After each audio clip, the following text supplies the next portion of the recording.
Another day of horror movie watching.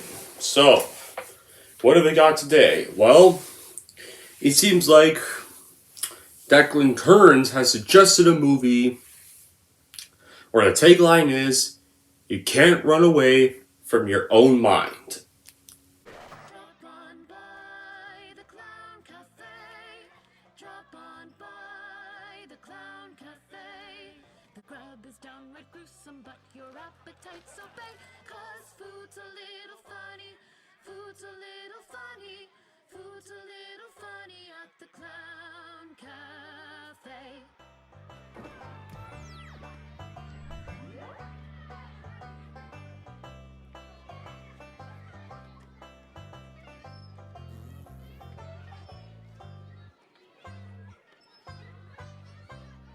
Drop on by the Clown Cafe, your favorite meals on wheels. The menu is disgusting and it's full of special deals. Nothing here is good for you, so grab yourself a tray. 'Cause food's a little funny at the Clown Cafe. Drop on by the Clown Cafe. Drop on by the Clown Cafe. Gobble up your order quick before it runs away. 'Cause food's a little funny at the Clown Cafe. Why not visit after school and have yourselves a bite? An appetizing appetizer certain to delight. We haven't done it right unless it makes your teeth decay. 'Cause food's a little funny at the Clown Cafe. Drop on by the Clown Cafe. Drop on by the Clown Cafe. The grub is downright gruesome, but your appetite's obey. 'Cause food's a little funny. Food's a little funny.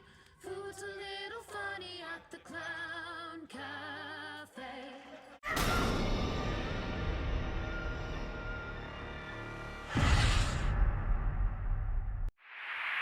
Hey everyone, it's Don G. Corleone here, and I'm here at episode 2 of Halloween Horror Movie Season 4.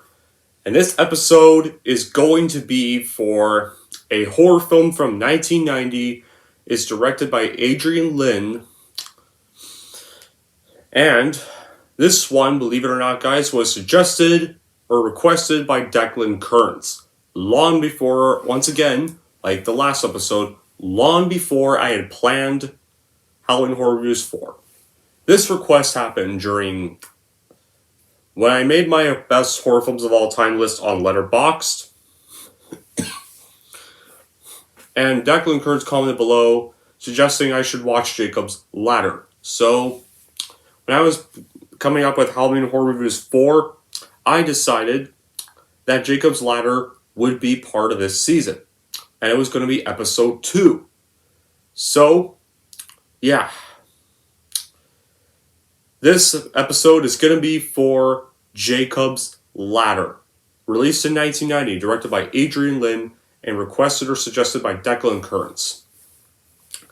How's the plot going to go? Well, Jacob Singer is trying to make sense of his fractured life and memories, plagued by hallucinations, flashbacks, and conspiracies. He struggled down a path to enlightenment from these manic strains. With nothing but support from friends and loved ones, will he be able to push through the haze of his PTSD? Yeah, so how is this film made? Well, the film's title refers to the biblical story of Jacob's Ladder, or the dream of meeting a place between heaven and earth.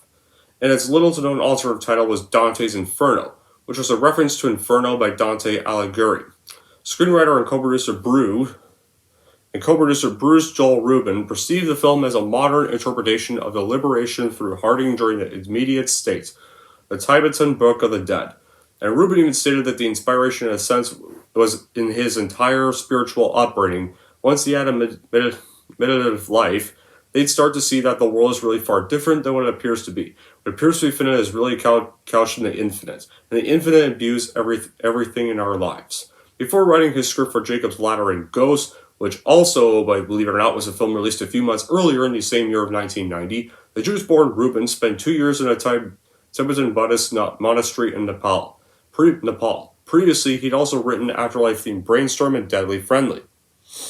And then Rubin's work on Jacob's Ladder began in 1980, sparked by his nightmare in which he dreamed about being trapped in a New York City subway station.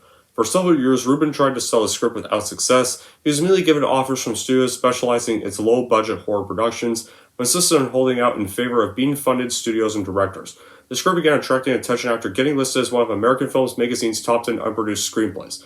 A thorn out of Universal Pictures said he loved it, but it was not for his studio. Then directors Michael Apted, Sidney Lumet, and Ridley Scott all expressed interest in making the film, but still no major studio was ready to invest in Rubin's two metaphysical stories, as Hollywood did not make ghost movies. Eventually, after Deadly Friendly was filmed by Wes Craven in 1986, Rubin's screenplays for both Jacob's Ladder and Ghost were picked up by Paramount Pictures. In 1988, Adrian Lyne, who described Rubin's work as certainly one of the best scripts he had read, decided then to direct the movie instead of an adaptation of The Bonfire of Vanities as he had originally planned.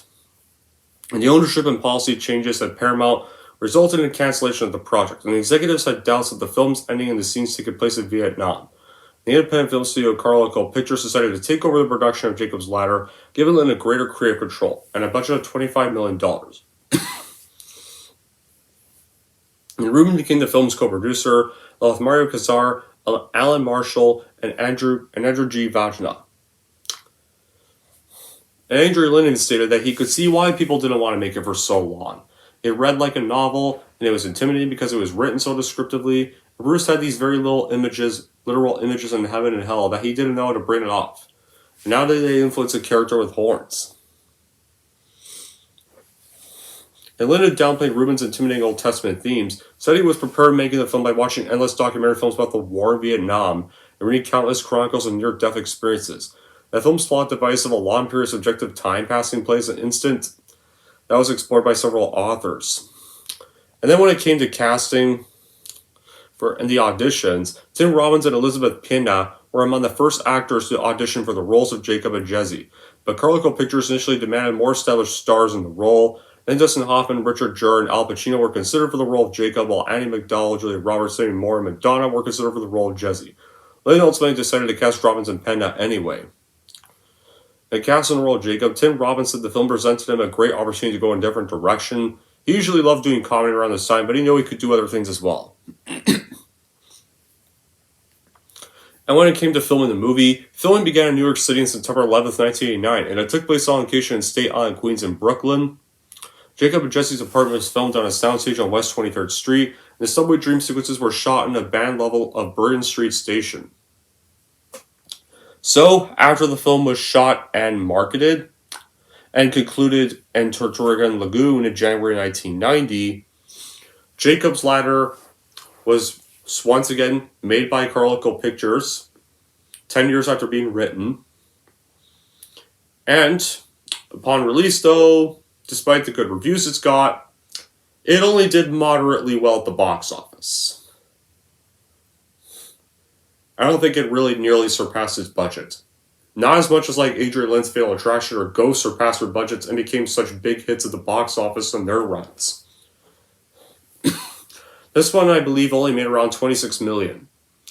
But over the years, the film garnered a cult following, and its plot and special effects became a source of influence for various other works, like the Silent Hill video games, and then a shitty remake was released in 2019.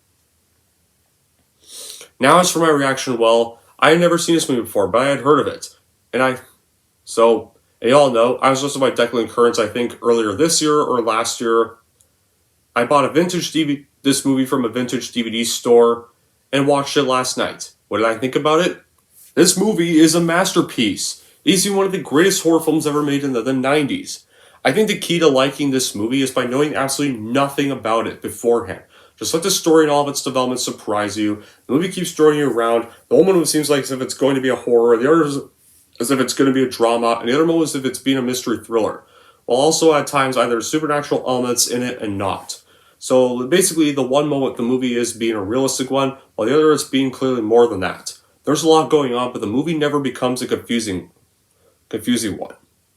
And the stimulating atmosphere comes across as quite morbid, as it's filled with such pain and gloom, and while it's helped out by the effective stark and edgy lighting, the poignantly dreamlike music score, and striking location cinematography that keeps the viewer under a false state, there's even sound effects that are used to great effect in keeping such an uneasy mood. And the visuals and makeup effects are truly bizarre and freaky, like the demons and head morphing images, and especially the eyeless doctor, really stick in your mind.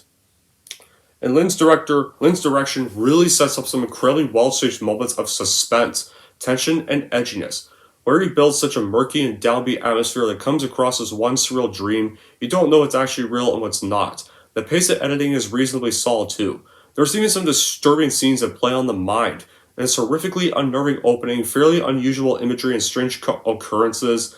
And though what makes this movie stand out is a powerfully overwhelming ending that most people saw coming out of nowhere and unexpectedly twisted back onto itself, it leaves the film open to different kinds of interruptions. The conclusion totally makes you question what you really saw on screen and what it all meant. There are even good performances from the main leads and strong support cast. Some excellent performances from Tim Robbins as Jacob. Is he really losing it, or is he drifting in and out of reality? This might easily have to be one of his best performances, alongside the Shawshank Redemption as Andy Williams. Then Elizabeth Pena as Jacob's worried girlfriend Jezebel, and some other good supporting roles too from other actors like Matt Craven, Danny Aiello, Patricia Calambert, Vin Rames, and even a small performance of Jason Alexander, and a small cameo from pre-Home Alone fame, a young Macaulay Culkin. And this was like around, I think, a few days after he did Home Alone, or a few days before he did Home Alone. And that film made him famous. It is difficult to pinpoint exactly where the greatness of this movie really is. The actors, the mesmerizing plot, the truly great message, everything is well balanced and exceptionally original and unpredictable that one does not want it to end despite knowing what's going on, the physical torture one goes through identifying with the main character. It's not a magical escape from reality filled with tender feelings and feel-good moments a la Forrest Gump. Do be aware of that. It's rather a visual representation of the inevitability of our demise and acceptance of it without relying on any religious or mystical credits. No suspension or disbelief necessary, and cheap scares do not live here at all. Especially not like all the horror films today. Like how the plot of this movie simply just goes this. Jacob Singer returns from Vietnam. He's different. He's haunted by horror visions of demons, strange entities, and people who may or may not want to hurt him. He confides in his girlfriend Jessie, but she cannot fathom the horror that Jacob is experiencing. He seeks guidance from his chiropractor, an old friend who, played by Danny Aiello, who's an old friend who holds some all too wise wisdom. And Jacob's still broken by the death of his young son. He still mourns despite seeming to begin a new life away from his old family. He's divorced, we find out. When he's on the subway, he sees a man what appears to be a tail. When at a party, he witnesses his girlfriend dance erotically with a winged creature. And then there's the faceless beings that shake rapidly. Jacob going crazy, or something happening, or did something really happen in Vietnam? And Jacob's Ladder's just... Usually some people think gore makes movies scary, but that's not the case with Jacob's Ladder. Jacob's Ladder is scary because it's not because it's filled with gore. No one is eviscerated, maimed, or disemboweled. The true terror is psychological, touching the very core of what can disturb. We're not frightened, we're shielding our eyes from the screen, hiding the shoulder of a sick other. No, we're unsettled yet mesmerized at the same time. We're outstanded by what we are seeing. The most frightening images are the ones you can't look away from. Like, take for instance the scene with Jacob on his bed. He's grieving over the loss of his son. We see the desolate apartment. We hear the quiet. We feel his anguish. The fact we see this man violently vibrate his body, howling, shrieking a horrible sound is offsetting.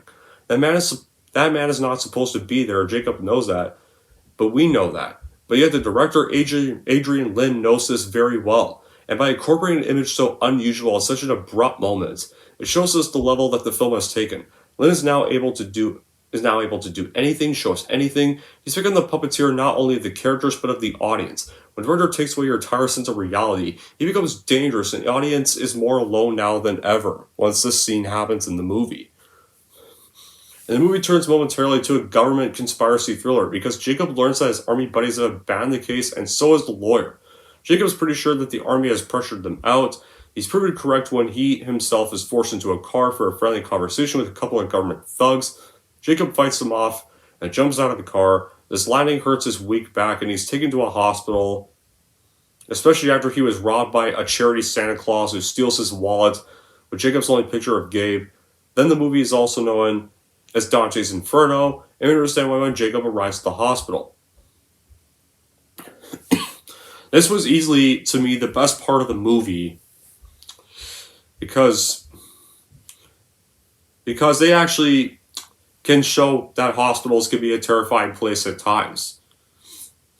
Like you see limbs and blood all over the place, and strange and deformed people crowd the hallways too. And the evil doctor, the faceless the eyeless surgeon or something. But the evil doctor tells Jacob in one of the most memorable scenes of the movie he is dead. But then Lewis, Jacob's chiropractic friend, gets him out. And once Jacob is home again, he's contacted by Michael, played by Matt Craven, who worked as a chemist for the U.S. Army in Vietnam. It tells a story about the latter, a drug designed to turn soldiers into killing machines. The drug was first tested on animals and Viet Cong soldiers with incredible and scary results. Jacob's platoon was the first U.S. test subjects. They turn mad and kill each other. In this scene, Lynn proves that the imagination is far better than any images. When Michael tells about the drug testing, Michael never thought people could do such things to each other. And there's a scene in the movie where earlier, Lewis told Jacob, what is also the most memorable quote of the movie, Eckhart saw hell too. He said, the only thing that burns in hell is part of you that won't let go of life. Your memories, your attachments, they burn them all away. But they're not punishing you. They're freeing your soul. So if you're frightened of dying and you're holding on, you'll see devils tear your life away. But if you've made your peace, then the devils are really angels, freeing you from earth. Current horror films usually horror films a decade after this, or some even today, would take the concept of gore, jump scares, and soundtrack to the utmost extreme, sacrificing mood, tension, and restraint, which are the biggest assets to a horror film. Jacob's Ladder, though, utilizes every tool in the horror palette that it needs while remaining true to its own ethos. The best scene to fit this example is The Party, where one of the characters quite literally dances with a demon. Then in a more contemporary horror film, we would clearly see this demon. Shots might be in slow motion to emphasize the sexuality in it. We would probably get creepy soundtrack music. The character in question would probably get torn apart, or at least part of the demon would likely be CGI. Instead, the demon in this scene is only seen in flashes that are unclear, and it gives the viewer the idea that what they're not seeing is more terrifying. The sequence takes place in real time with appropriate dance music in the background, without sacrificing the sexuality and the meaning of what is happening. This gives it a more realistic feel to the viewer, and all the visual effects are in camera, but never in the same shot as the protagonist, offering a distance that allows for more interpretation. Is what the protagonist seeing reality or an illusion. This one scene is even indicative of the technical, formal, and metaphorical mastery of this film. The explanations for what is seen in the film are critical without being overbearing and toe in line for believability, while leaving space for interpretation. And the mood conveyed in the film was consistently dark, darker than most any other film could hope to achieve. And something could and should also be said about the special effects in this movie. Like I've already kind of hinted a few times, there's no CGI in this one. There are some scenes in the film that benefits hugely from this, such as in particular the hospital scene when Jacob passes through the corridor to hell, lying in a hospital bed. The flesh and the individuals with foreshortened limbs that line up on him are there for real, and create this they even create a horrifying, disturbing impression. Then you got the dance floor scene filmed in stroboscopic light, where Jesse appears to have sex with something that looks like a demon, or definitely made using life-size models and shot in real time. It's not like a lot of the... Can you imagine if Jason Blum made this today? I can tell you this. He would probably make the demon some CGI creature. The hospital people would look stupid. Would look like your average red lipstick demons. There'd probably be a stupid jump scare like a door slam. Like a movie, if this movie were made today, it would be a bunch of dumb door slams or some weird artsy-fartsy type horror film that gets made by A24. No, is actually done right, and even feels superior to a lot of horror films today. It feels like the really good version of a lot of those films today. And it's not overly in your face and all over the top. And here's how the movie ends. Well, at the end of the movie, Jacob's approached by a distressed man who has been following him from a distance, and was also drags him away from Paul's burning car. He introduces himself as Michael Newman. He tells the story of having a chemist with the Army's Chemical Warfare Division, where he designed this drug called the Ladder, which massively increased aggression. And then Michael claimed that to test drugs' effectiveness, a dose was given to Jacob's unit before the battle, and causing someone to turn on each other a homicidal frenzy. And Michael's story triggers a vision of Jacob's wounding in Vietnam, which showed his attacker as a fellow American soldier. Jacob returned to his family's home, where he finds Gabe, who takes him by the hand and leads him up on the staircase into a bright light. Then the scene turns to a tragic tent in 1971, as military doctors officially decide that Jacob is to be declared dead. The doctor takes one of his dog tags off his body and notes that Jacob had put up a tremendous fight to stay alive, but looked peaceful in death. So the ending can be seen as a matter of perspective and interpretation. One can look at it as closure, another can look at it as a cop-out, a display of cleverness, but everything that has been leading up to it has been exhilarating. It's a true showcase of the surreal. The fact that one cannot leave Jacob's Ladder normal. You just can't. The film requires too many emotions, it requires too much thought, and I definitely cannot end the movie without feeling different, or silent, perhaps cold, or disturbed, yet maybe satisfied. And would the movie really, however, though, even though Jacob's Ladder is definitely a masterpiece that deserves all the praise it gets from people, would the movie have a nitpick? Well,